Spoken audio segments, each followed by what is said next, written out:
vamos para as questões práticas em relação a essas tarifas de 50%. Tem uma questão aí, uma questão da pesca, que é algo extremamente preocupante. Está no jornal Folha de São Paulo de hoje, está na página do UOL, inclusive essa reportagem da Folha. O anúncio da tarifa de 50% sobre os produtos brasileiros nas exportações aos Estados Unidos já tem reflexos concretos. A exportação de pescado, por exemplo, está parada neste momento. Somente ontem, quinta-feira, 58 contêineres frigoríficos carregados com 1.000 toneladas de peixes deixaram de embarcar em navios com destino para os Estados Unidos. Esses contêineres estão distribuídos por diversos portos, aguardando a definição sobre o impacto dessas taxas que foram anunciadas por Donald Trump e que entram em vigor no dia 1º. Os dados são da Associação Brasileira das Indústrias de Pescados. Nós estamos em contato, inclusive, com o diretor executivo da Abipesca, o Jairo Gantz, para nos trazer mais informações sobre o tamanho do prejuízo. Olá, Jairo, muito obrigada por estar aqui no nosso All News. Bom dia. Bom dia, Fabiola. Bom dia, Josias. Bom dia a todos que nos acompanham aqui. De fato, vivemos um momento bastante peculiar, para não usar outra expressão. Nós que vemos num processo de crescente, né, da nossa atividade, a atividade do agronegócio que mais cresceu nas últimas décadas, a produção de proteína para consumo humano com menor emissão de carbono, então é a mais sustentável, sem falar da saudabilidade dessa proteína, da mudança cultural que vem acontecendo no Brasil, as crianças passando a consumir pescado, e agora a gente vê um processo que ameaça a cadeia como um todo. Por que a gente fala que ameaça a cadeia como um todo? Porque a escalabilidade é um dos fatores que faz com que o produto possa ser acessível ao consumidor. Assim como aconteceu com outras cadeias de proteína, como aconteceu com o frango na década de 80, 90, as exportações trouxeram um padrão de qualidade melhor e a escalabilidade se tornou com que o produto fosse viável no prato do brasileiro. E da mesma forma acontece com o pescado. Lembrando que os Estados Unidos representa aí mais de 70% das nossas exportações de pescado. Quando se fala de aquicultura, chega a 92%, né, do mercado da exportação de tilápia. Uma cadeia recentemente estruturada, se estruturando, uma cadeia jovem ainda, e receber um duro golpe desse coloque em xeque a continuidade desse crescimento, né? Então, estamos vivendo um momento bastante sensível, o efeito é imediato para a nossa cadeia, até porque os embarques de produto congelado demoram aí 25 a 40 dias para chegar ao destino, e chegando dentro dessa tarifa que foi colocada, já chegaria com essa taxa adicional, tornando o nosso produto completamente fora de competitividade com produtos como, por exemplo, da China naquele mercado. Então, a decisão de não embarcar é dos próprios compradores, que alertaram, ó, nessa forma o produto vai se tornar impraticável. Então, também teve reação do lado de cá em não adicionar custos, né, com questões portuárias, decidiu-se em não embarcar mais cargas daqui para lá, até que esse cenário possa ser revertido. Como é que vocês estão negociando isso, Jairo? Vocês já entraram em contato com o governo? Tem alguém negociando para vocês isso? Como que está essa negociação? E já sabe o tamanho do prejuízo, por exemplo, esses 58 contêineres, isso representa quanto? Os 58 containers é o menor dos problemas. O problema é o que se desdobra a partir dele. É você não ter continuidade na cadeia. Exemplos práticos que nós já estamos tendo na praia nesse momento. Vamos falar aqui especialmente de lagosta e pargo, que são pescas artesanais, feitas por comunidades tradicionais, quilombolas. É aquele pescadorzinho da jangada mesmo. As indústrias já estão interrompendo as compras desse pescado. Ele não tem para onde vender esse produto, porque não há como dar continuidade de escoamento. Tá? Então, o impacto é direto na praia, na vida do pescador artesanal, das comunidades mais pobres. Como sempre, a corda rompe do lado mais fraco. E esse cenário se perdurando para a produção de tilápia, nós temos aqui um cenário de 6 a 8 meses de engorda. Então, o momento onde ocorre maior volume de alojamento né, da levinagem é agora, justamente agora, agosto, setembro. Então, se esse cenário não for rapidamente revertido, nós teremos um desestímulo a esse alojamento e nós teremos um impacto direto na inflação, no desabastecimento também do mercado nacional, porque se torna inviável você fazer o trabalho só com o mercado nacional, e a perda que se desdobra disso é muito grande. Lembrando que no caso da tilápia, já tivemos um recente impacto da questão da tilápia do Vietnã, que já foi uma ação ruim para o nosso setor. Agora, com essa dos Estados Unidos, que seria o mercado que tem propulsionado, tem sido a mola propulsora de crescimento das exportações, acaba sendo um duro golpe. Estamos, lembrando, desde 2017, sem conseguirmos exportar para o mercado europeu, que é um mercado de desejo do nosso setor, que havia históricos de grandes exportações lá atrás. Então, o mercado principal já está fechado desde 2017, e agora o segundo maior mercado, ou o maior mercado ativo, então, nesse caso, agora com este cenário.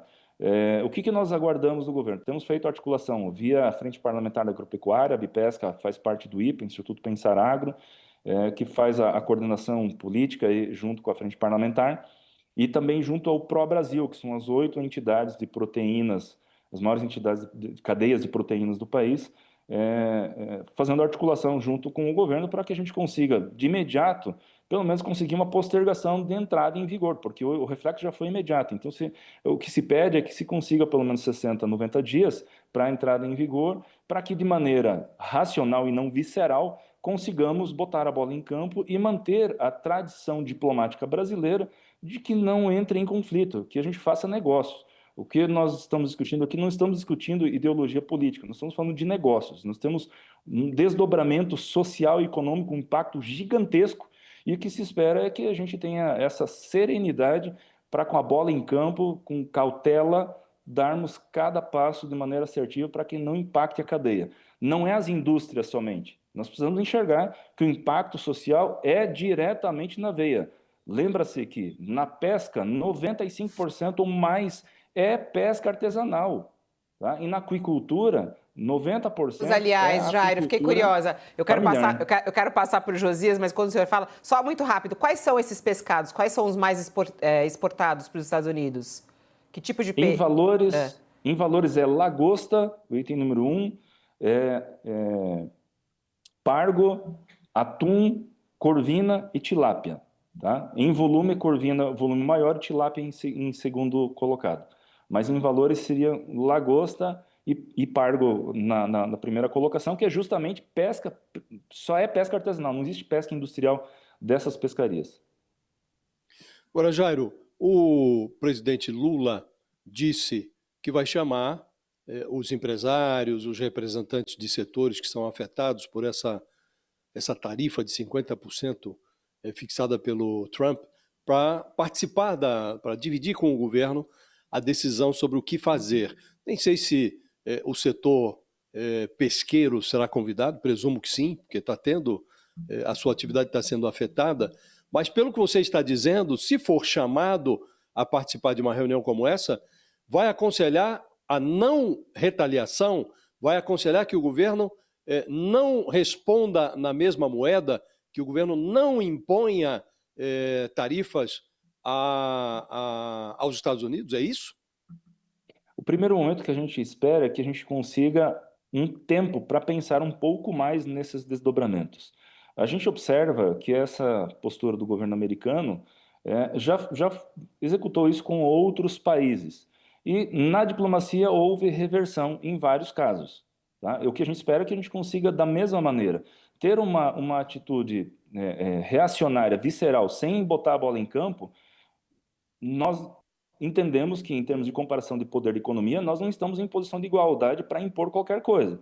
Porém, também concordo que a gente precisa garantir a nossa soberania, mas há necessidade de haver um transicionamento para que nessa atitude, né, a gente não tenha reflexo sobre o mais pobre. Então, o que a gente espera desse primeiro momento é ganhe esse tempo, ganhe esse espaço para conversa, ganhe esse espaço para diálogo, para que a gente consiga amansar essa conversa, né, pacificar todo esse ambiente e encontrar caminhos para que a gente não prejudique o que é mais importante, que é o brasileiro. Nós precisamos colocar aqui à mesa que quem nós estamos defendendo é o cidadão brasileiro, é o pescador, é o produtor brasileiro, é a dona de casa, que precisa chegar com um produto competitivo. Uma cadeia esfacelada, você não vai ter produto competitivo. E a gente já vem desde a época da pandemia, sofrendo esse processo de inflação que vem, né, dessorando a economia como um todo. Então, ações como essa que estamos enfrentando, a gente não pode chegar na mesma linha. Acho que a gente é mais inteligente, a gente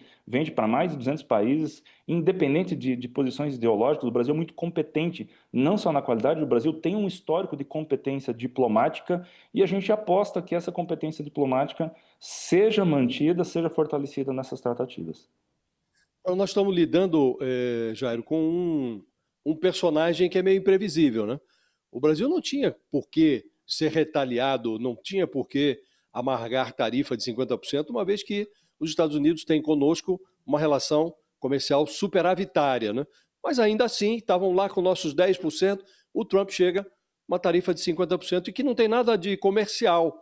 Ele mesmo, na carta endereçada ao governo brasileiro, deu uma conotação política à sua decisão. Estamos aqui querendo que cancele, interrompa o julgamento do ex-presidente Bolsonaro. Nessas circunstâncias, o que disse o Lula? Bom, vamos esperar até 1º de agosto. Nesse período, vamos tentar negociar, não queremos brigar com ninguém.